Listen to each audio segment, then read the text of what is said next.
자, 48번 문제풀이 시작하겠습니다. 전체 집합이 나와 있고요. 7 이하의 자연수를 원소로 갖는다고 해요. 이때 세 부분집합 A, B, C에 대해서 B는 A의 부분집합이라고 되어 있고 A 합집합 C가 나와 있고요. 각각의 차집합이 나와 있는 상태에서 얘를 구하라고 합니다. 그래서 지금부터 나는 얘를 먼저 변형을 해보려고 해요. 얘를 이용해서 분배하겠습니다. 자, 그러면 A 교집합 B 여집합의 합집합 A 교집합 C가 될 거고요. 나 얘 또 변형할 수 있죠. 휘어있던 막대기 피고 B에 달려있던 혹 떼주고 이렇게까지. 자, 그러고 나면 A 차집합 B가 5라고 나와 있어요, 얘가. 근데 결국 나는 요 놈과 요 놈의 합집합이 알고 싶은 거 아니에요? 그럼 나는 얘만 구하면 답을 구할 수 있겠네. 그쵸? 구해서 합집합하면 되니까 결국 A 교집합 C 구하라는 문제였어요. 자, 그래서 첫 번째 내가 조건을 뭘 쓸 거냐면 얘를 갖다 쓸 거예요. C-A가 4하고 6을 원소로 갖는다. 됐습니까? 그럼 내가 벤 다이어그램을 하나 그려볼 건데 A랑 C를 그려볼게요. 이렇게. 자, 그럼 C에서 A를 뺀 차집합은 이 부분을 얘기하죠. 얘가 4하고 6을 원소로 갖는데요. 근데 여기다가 내가 A라는 집합을 합해버리면 A 합집합 C가 나옵니다. 얘가. 근데 A 합집합 C에 포함되어 있는 4하고 6을 C-A가 가지고 있었잖아요. 그쵸? 그럼 이 A라는 건 뭘 가지고 있어야 되는 거야? 그 나머지를 다 가지고 있어야겠죠. 맞습니까? 그러면 지금부터 내가 4하고 6을 제외해서 1, 2, 3, 5를 가지고 있다. 그럼 A가 확정이 된 거예요, 이제. 됐죠? 자, 그럼 이제 두 번째 조건. 뭘 가지고 올 거냐면 A 차집합 B를 이용할 겁니다.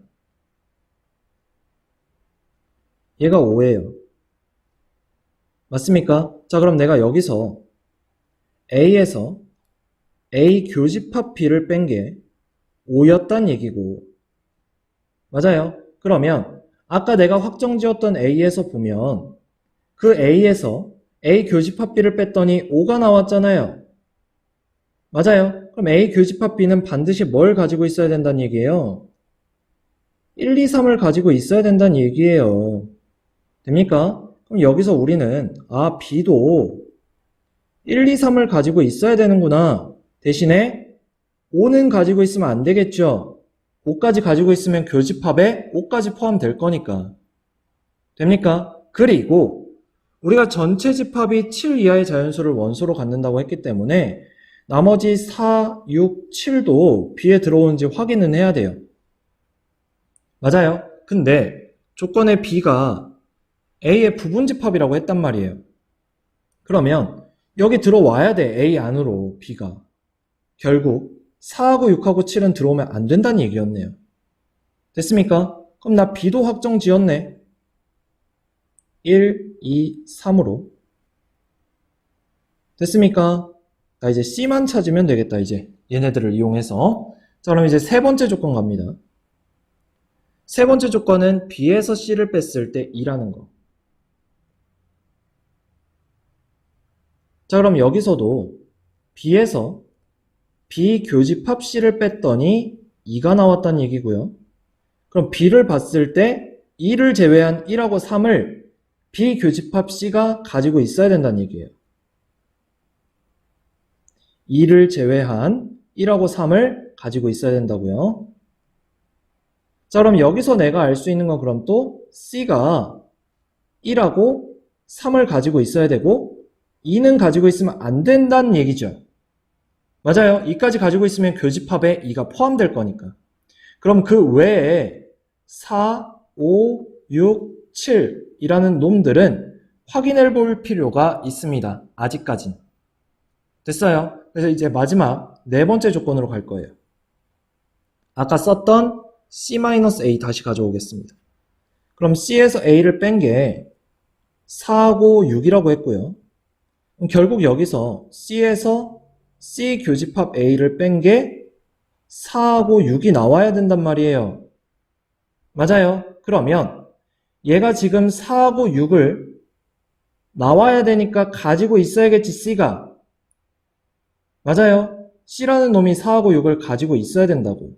그러면 결국 C 교집합 A에서 4하고 6을 제외한 나머지들은 다 없앨 수 있어야겠네.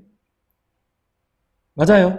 그쵸? 그러면 없애야 되기 때문에 1하고 3하고 5하고 7은 없애버려야 돼요. 맞아요. 그쵸? 자, 근데 아까 내가 처음에 썼던 A를 한번 보세요. 1, 2, 3, 5였단 말이에요. 7이 애초에 없습니다. 그럼 7은 생각할 필요가 없어요. 됩니까? 그럼 C 교집합 A가 1, 3, 5가 될 수 있다는 얘기네.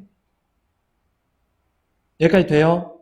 맞아요. 그러면 지금 내가 C라는 놈을 찾은 게 여기서 얘가 되는 거죠. 7은 안 되니까 교집합에 들어오지 않았잖아요. 그러면 내가 C를 썼을 때 1, 3, 4, 5, 6이 될 수 있는 겁니다. 맞나요? 여기까지? 그쵸? 자, 근데 내가 지금 C에서 C 교집합 A를 뺐을 때 4하고 6만 나오면 되는 입장이었단 말이에요. 그쵸? 그러면 내가 지금 C에서 A라는 1, 2, 3, 5를 빼버리면 4하고 6이 나오는 게 맞습니다.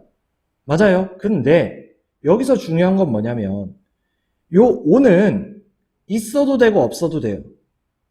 무슨 말이냐면 이 C라는 게 1, 3, 4, 6이어도 가능한 거고 C가 1, 3, 4, 5, 6이어도 가능하다는 얘기예요. 확인해 보세요. 지금 C라는 1, 3, 4, 6에서 A라는 1, 2, 3, 5를 빼더라도 1, 3이 빠지는 거잖아요. 교집합이. 맞아요. 그럼 4하고 6만 남습니다. 맞아요. 그리고 C가 1, 3, 4, 5, 6이더라고 하더라도 교집합인 1, 3, 5가 빠지게 되고 4하고 6만 남게 돼요. 됩니까? 결국 아까 내가 찾았던 C 교집합 A라는 게 1하고 3만 돼도 가능하더라 라는 얘기입니다. 두 가지가 나온다는 얘기예요. 됐나요? 그럼 A 교집합 C라는 게 두 가지 케이스로 나오고 1, 3, 5일 때 또는 1, 3일 때. 근데 얘나 어차피 얘랑 합집합을 하면 1, 3, 5가 나와주죠. 그래서 답이 4번이 된다는 얘기입니다. 됐습니까? 여기까지? 마지막에 C가 될 수 있는 건 몇 가지가 나온다고? 두 가지 케이스가 있다고요. 이 부분 주의하면서 답을 구해주도록 하겠습니다.